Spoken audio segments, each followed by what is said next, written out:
The Walt Disney Company just turned 100 years old, and it's definitely a very special time and benchmark to witness. To see how much Disney's meant to people over the years, how much it's meant to me, and I work at Disneyland. So this year I've gotten to see firsthand all the great stuff and how much Disney means to people with the celebratory stuff that's gone in to the Disney 100 celebration. As part of the many things that Disney did do for the 100-year celebration, they did a re-release of a handful of their iconic films put into theaters, select theaters, and I just couldn't resist, because there was a decent amount of these films that I actually didn't have the chance to watch in the theaters. And as someone who does love and cherish the in-theater experience watching a film, I just couldn't resist the opportunity to watch these films on the big screen. Because like I said, a lot of these I'd never seen in the theaters before, and there just is something special about being in that auditorium and watching something on the big screen. Disney did a re-release of 8 films. I'm going to go over all the films, most of which I did see in the theaters, some of which I did not. I'll give the reasons for those, and just show what the overall experience was like watching the film on the big screen and what I think of the movie overall. Towards the end of the video, I'll be going over what I thought about the Once Upon a Time short that just got released a few days ago, and also ideas for future Disney releases that I'd like to see on the big screen. The first of the re-releases was for Pirates of the Caribbean: Curse of the Black Pearl. This was the only live-action Disney film to get a re-release during this special limited engagement in theaters. This was likely being re-released because it was actually right around the film's 20th anniversary. And as much as I love the Pirates of the Caribbean series, it's one of my personal favorite series, at least those first 3, just watching them in elementary and middle school and all that when they came out. I actually never got the chance to watch the first Pirates film in the theaters. I had only seen a few parts of the first film on TV, mainly the part where Jack fights Will towards the beginning, and a little bit of the town attack. But the first Pirates film I actually saw in the theaters was Dead Man's Chest in 2006, because that was such a huge film when it came out. After that, I went back to revisit the first Pirates film, but that was on DVD and obviously not in the theaters. And that this whole first trilogy was just so goddamn amazing. But I was never going to miss the opportunity to watch this film in the re-release in the theaters, especially right around its 20th anniversary. For me, this gets my vote for being the best pure Disney live-action film. A film based on a theme park ride doesn't have a whole lot of reason to be any good, but this film was just a masterclass of action, adventure, humor, and fun that brought the world Captain Jack Sparrow, one of the most iconic movie characters, one of my personal favorite movie characters, and launched a super successful, unlikely super successful film franchise. And as I mentioned, those first 3 movies are just some of my personal all-time favorites.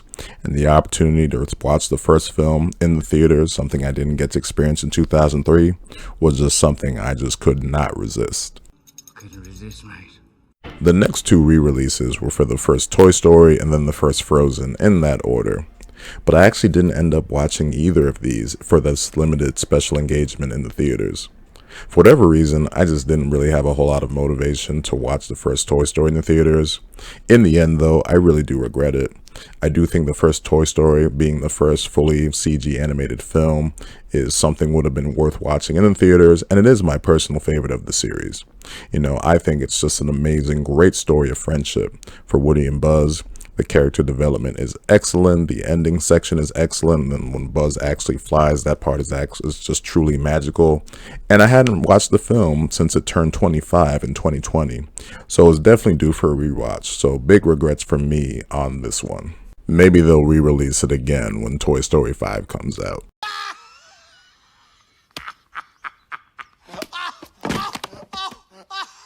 As I mentioned, next was the first Frozen right after Toy Story.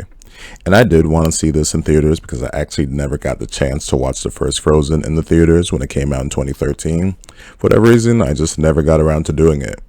And yeah, I just wasn't able to find time to watch this re-release in the theaters, mainly because the showtimes that were being offered were really bad. And also, I just wasn't really in the mood to watch it for some reason. Had it been closer to the actual 10-year anniversary, this re-release was being done in early August, the actual 10 years in November, I probably would have had more hype, more motivation to go watch it in the theaters. And like I said, I just wasn't really in the mood. And while it is easy to say that the first Frozen is overhyped and not all that, mainly because of how popular it got, I do think it's a really well done film. You know, the story is special for a reason. A story of sisterhood is something not seen in a Disney film before, and has the best overall catalog of songs in the Disney movies since The Lion King. So it definitely would have been pretty cool to rewatch to get to see this in the theaters. But hey, maybe they'll do a re-release when Frozen 3 comes out. It's likely. The cold never bothered me anyway. Next was Beauty and the Beast, and the opportunity to watch a 90s Disney Renaissance film on the big screen was something I wasn't going to pass up on. For reference, I was born in 1995, Beauty and the Beast came out in 1991, so I wasn't able to watch this film in the theaters as I was -4 at the time. Beauty and the Beast has rightfully earned its reputation of being Disney's most acclaimed classic. It just has next level filmmaking and direction, different from even some of the best films before or after it. There's a reason why it was the first animated film to be nominated for Best Picture, a feat it accomplished back in 1991. Unfortunately, there were a couple things that had hampered my experience watching this film.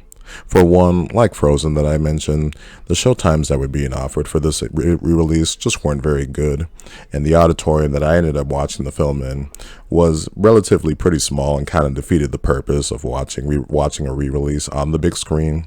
But overall, it was still a fine experience, and I just loved watching the film again.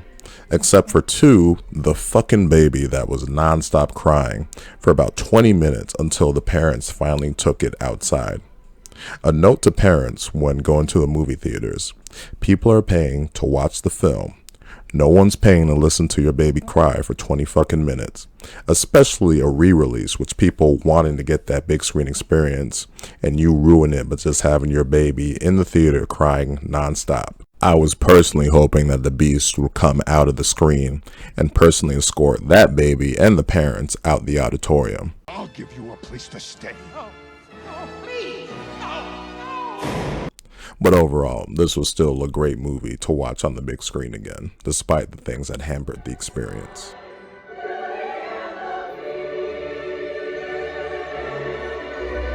Next up was the first Incredibles, which I watched the re-release on September 9th.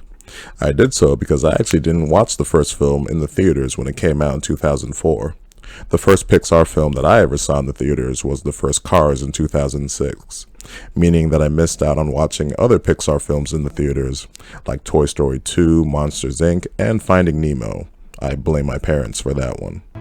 This is a film that just makes me go whoa every time I watch it, mainly at how mature it is. You know, mature with its themes, storytelling, direction, even action. It's just so mature in all these aspects that I think adults can get more out of the film than kids. And like I mentioned in the Toy Story section, the character development here is excellent for all the members of the family, except Jack, of course.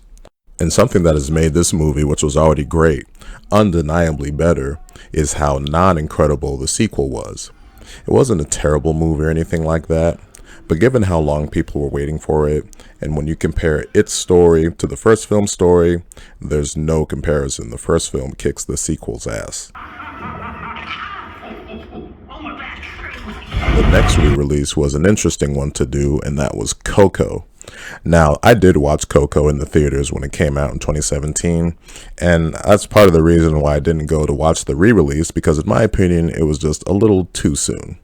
You know, if they were going to do another Pixar film re-release, I would have voted Finding Nemo, as that film was celebrating a special milestone, turning 20 years old like the first Pirates of the Caribbean, re-releasing in 2003. I did, however, rewatch Coco at home around this time in September when the re-release was done, because it had been a few years since I had watched the film. And Coco, I've always thought, is a top 5 Pixar film. You know, it's just a great story, and it definitely has one of the most emotional endings I've seen in any film that just hits the perfect note in all aspects. And while I generally really don't like Disney's reliance on what I call twist villains over the last decade or so, Ernesto de la Cruz is without a doubt the best one they've ever done. It just adds something special to the end of the movie. It's a real whoa moment, but one that fits perfectly into what was already an A+ story.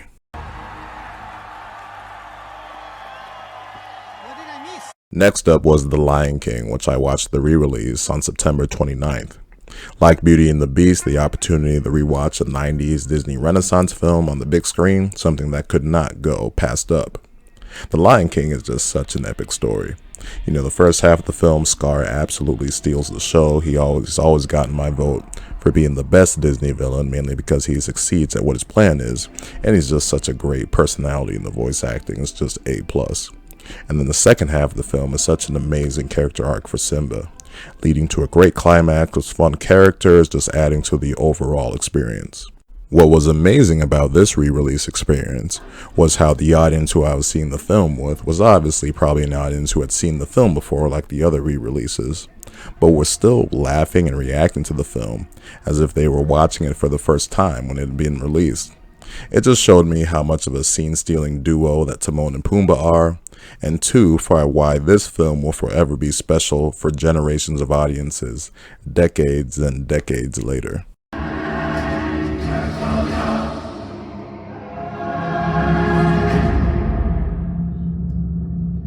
The next and the final of these official Disney 100 re-releases was Moana.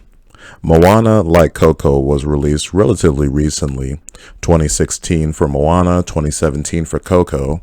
I did see Moana in the theaters when it came out, but there was something that kind of hampered my experience 7 years ago, so I actually had unfinished business with this film when it came to watching it in the theaters. In the years since Moana has been released, it's gotten my vote for being a top 10 Disney animated film. It just hits the all-around elements the best 90s and onwards Disney films have. Not surprising, since it's directed by the legendary duo behind The Little Mermaid, Aladdin, Hercules, and The Princess and the Frog. You know, the movie is just so good in so many areas. You know, you could give Moana and Maui the vote for being the best Disney protagonist duo. The songs are amazing, with my personal favorite being Shiny. I mean, what a great sequence. I could listen to that instrumental all day. And the story is able to be special and stand out, for while not relying on any romance, not feeling like it's being overly progressive or cringe. You know, it just overall feels like perfect modern day Disney. My experience with this film the second time around in theaters went infinitely better than the first time. Yep, I just did that. So the opportunity to watch most of these re-releases on the big screen was definitely special. Like I said, that big screen experience is something you just can't replace. So it made me think, if they were to do more re-releases, another 8 films, what 8 films I would want to see. And so I came up with my own list of re-releases I'd like to see on the big screen, in no particular order. The first one I'll say is Snow White and the Seven Dwarfs. This being the first Disney film to ever be done, first Disney animated film, how could you not want to see this on the big screen? While it is a little dated in terms of storytelling, technically it's still amazing and would definitely look amazing and be a great experience to see on the big screen. That goes into my next film, Fantasia, another old school Disney film. Fantasia is obviously a different kind of Disney movie, just a showcase of music and animation, but a beautiful showcase of animation and music. You know, this film, I've always just loved watching it, and to watch it on the biggest format possible on the big screen, how could you pass that up? That goes with my next film, Aladdin. Like I mentioned, the 90s I think is Disney's best era in terms of filmmaking, and Aladdin's definitely probably my favorite overall Disney film. It's just so good in so many aspects.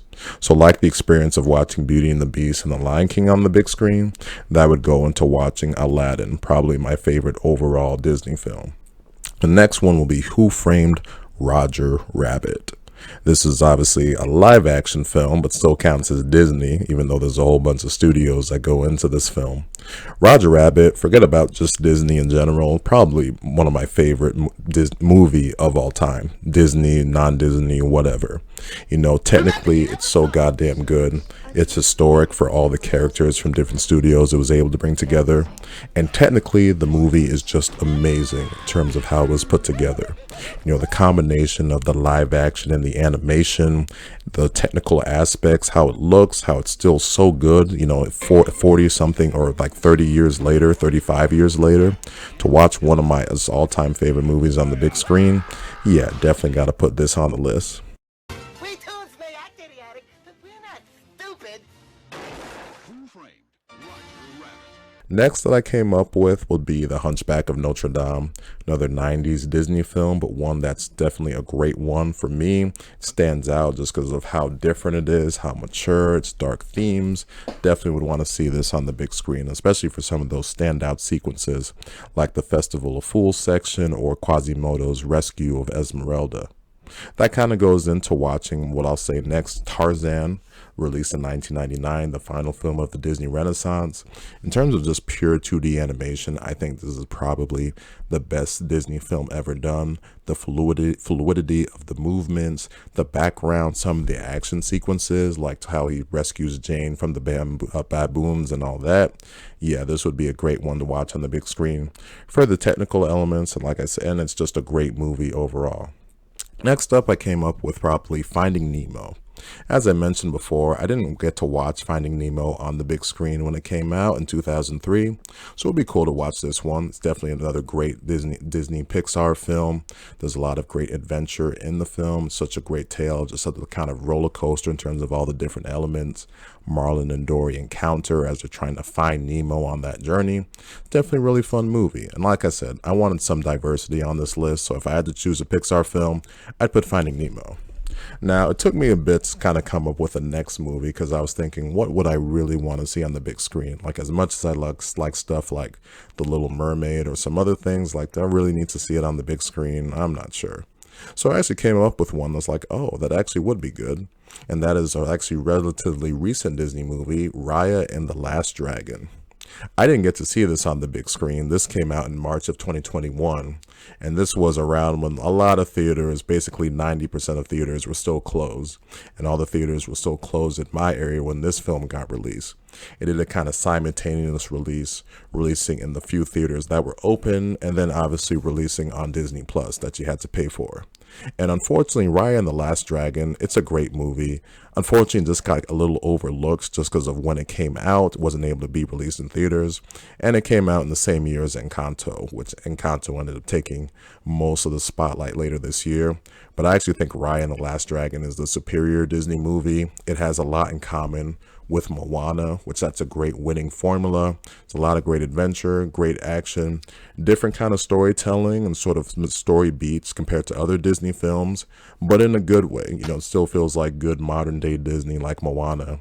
And like I said, the movie never really got that spotlight to really shine in the theaters due to the weird time that it came out. So I'd like to see it get the time to shine doing a re-release in the theaters and my personal opportunity to watch it. Honorable mention to Lilo and Stitch. That'd be another one that'd be pretty cool to see on the big screen.